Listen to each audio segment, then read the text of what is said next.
ಎಲ್ಲರಿಗೂ ನಮಸ್ಕಾರ. ನಾನು ಚಂದ್ರಿಕಾ ಅನ್ನಪೂರ್ಣಿ ಕಿಚನಿಗೆ ನಿಮ್ಮೆಲ್ಲರಿಗೂ ಸ್ವಾಗತ. ಪೂರಕ್ಲೆಲ್ಲ ಸೊಲ್ಮೆಲು ಯಾನು ಚಂದ್ರಿಕಾ ಅನ್ನಪೂರ್ಣಿ ಕಿಚನಿಗೂ ನಿಕ್ಲೆ ಮಾತರೆಲ್ಲ ಮೂಕೆಡೆ ಎತ್ಕೊಂಡುಲ್ಲೆ. ಇವತ್ತು ನಾವು ಬಾಯಿ ಹುಣ್ಣಿಗೆ ಒಂದು ಮನೆಯಲ್ಲಿಯೇ ಸುಲಭವಾದ ಪರಿಹಾರವನ್ನು ಹೇಳ್ತಾ ಇದ್ದೇನೆ. 2 ಪರಿಹಾರ. ಬಾಯಿಡು ಉಷ್ಣ ಪೊಕ್ಕೆ ಆಂಡ ತಂಡ ಪೊಕ್ಕೆ ಆಂಡ ಇಕ್ಕೊಂಜಿ ಮರ್ದ ಪನೊಂದುಲ್ಲೆ ಇಲ್ಲಡೆ ನಮ್ಮ ಸುಲಭವಾಯಿನ ಮರ್ದು ಇಲ್ಲಡೆ ತಿಕ್ಕುನ ಒಂದು ತುಲೆ ಪೇರಳೆದ ಚಿಗುರು ನಮ್ಮ ಒಂದು ಮುಲ್ಪ ಪೇರಳೆದ ಚಿಗುರು ದೆತ್ತೊಂದುಲ್ಲೆ. ಇಲ್ಲಿ ನೋಡಿ ಸೀಬೆ ಹಣ್ಣಿನ ಚಿಗುರೆಲೆಗಳನ್ನು ನಾನಿಲ್ಲಿ ತಗೊಳ್ತಾ ಇದ್ದೇನೆ. ಇದು ತುಂಬ ಒಳ್ಳೆಯದಾಗ್ತದೆ, ನಿಮಗೆ ತಕ್ಷಣ ಪರಿಹಾರ ಸಿಗ್ತದೆ. ನಾನು ಹೇಳಿದ ರೀತಿ ಮಾಡಿದರೆ ನಿಗಲೆ ಬೇಗ ಯಾನ್ ಪಂಡ್ಲಕ್ಕ ನಿಗಲು ಮಲ್ತಾಡ ನಿಗಲೆ ರಪ್ಪ ಬೇನೆಲ್ಲ ಕಮ್ಮಿ ಆಪುಂಡು, ಬೇಗ ಬಾಯಿಡಿತ್ತಿನ ಪೊಕ್ಕೆಲ್ಲ ಕಮ್ಮಿ ಆಪುಂಡು, ಬಾಯಿಯಲ್ಲಿ ಬಂದ ಹುಣ್ಣು ಕೂಡ ಕಮ್ಮಿ ಆಗ್ತದೆ. ನೋಡಿ ಇದು ಸೀಬೆ ಎಲೆ. ಇವಾಗ ನೋಡಿ ಈ ಸೀಬೆ ಎಲೆಗಳನ್ನು ನಾನು ಚೆನ್ನಾಗಿ ತೊಳೆದು ತಗೊಂಡಿದ್ದೇನೆ. ಮತ್ತೊಂದು ಫ್ರೆಂಡ್ಸ್, ಒಂದು ವೇಳೆ ಸೀಬೆ ಎಲೆಗಳು ಸಿಗದಿದ್ದರೆ ನಾನು ಜೀರಿಗೆಯಲ್ಲಿ ಕೂಡ ಹೇಳ್ತಾ ಇದ್ದೇನೆ. ಈ ಜೀರಿಗೆಯನ್ನು ನಾವು ದಿನಕ್ಕೆ 3ರಿಂದ 4 ಸಲ ಸ್ವಲ್ಪ ಸ್ವಲ್ಪನೇ ಬಾಯಿಗೆ ಹಾಕಿ ಜಗಿತಾ ಇರಬೇಕು. ಅದರ ನೀರನ್ನು ಕೂಡ ನಾವು ನುಂಗಬೇಕು, ಉಗುಳ್ಬಾರ್ದು.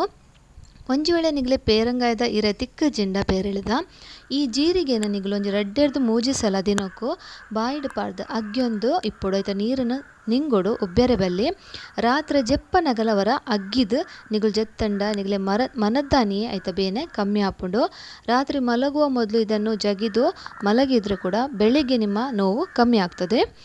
ಇವಾಗ ನೋಡಿ ನಾನು ಸೀಬೆ ಎಲೆಗೆ ಸ್ವಲ್ಪ ಜೀರಿಗೆಯನ್ನು ಸೇರಿಸ್ತಾ ಇದ್ದೇನೆ. ಇಲ್ಲಿ ಸ್ವಲ್ಪ ಜೀರಿಗೆ, ಇದು ಸಣ್ಣ ಮಕ್ಕಳಿಗೂ ಕೊಡ್ಬೋದು, ದೊಡ್ಡವರಿಗೂ ಇದು ಒಳ್ಳೆ ಪರಿಣಾಮಕಾರಿ. ಸ್ವಲ್ಪ ಜೀರಿಗೆಯನ್ನು ಹಾಕಿ ನಾನು ಇದನ್ನೀಗ ಚೆನ್ನಾಗಿ ಜಜ್ಕೋಬೇಕು. ಪೇರಂಗದ ಇರೇಕ್ ಒಂತೆ ಜೀರಿಗೆ ಪಾಡ್ದು ಹೋಗು ಗುದ್ದುದು ನೆತ್ತ ರಸದೆಪ್ಪೊಡು ಯಾನ್ ಪಂಡಿಲಕ್ಕ ಒಂಜಿ ವೇಳೆ ನಿಗಲೆ ಪೇರಂಗದ ಇರೆ ತಿಕ್ಕ ಜಿಂಡ ಖಾಲಿ ಜೀರಿಗೆಯನ್ನು ದಿನಕ್ಕೊಂದು 4 ಸಲ ಅಗ್ಗಿಯೊಂದಿಪ್ಪಲೆ ಬಾಯಿಗೆ ಪಾಡ್ದು ಖಂಡಿತ ಒಂದು ಎಡ್ಡೆ ಪರಿಣಾಮಕಾರಿ. ನಿಗಲಿಗೆ ಮನದ್ದಾನಿಯೇ ಬೇನೆ ಕಮ್ಮಿ ಆಪುಂಡು. ನಾನು ಹೇಳಿದ ರೀತಿ ನಿಮಗೆ ಸೀಬೆ ಎಲೆಗಳು ಸಿಗದಿದ್ದರೆ ಜೀರಿಗೆಯನ್ನು ಕಚ್ಚಿ ಅದರ ರಸವನ್ನು ನುಂಗ್ತಾ ಇರಿ. ದಿನಕ್ಕೆ ಒಂದು 3ರಿಂದ 4 ಸಲ ಖಂಡಿತ ನಿಮಗೆ ಅದರ ತಕ್ಷಣ ಪರಿಹಾರ ಸಿಗ್ತದೆ. ಮರುದಿನವೇ ನೋವು ಕಮ್ಮಿ ಆಗ್ತದೆ. ಇವಾಗ ಇದು ಜಜ್ಜಿ ಆಯಿತು, ಇದರ ರಸವನ್ನು ತೆಕ್ಕೊಳ್ಳುವ.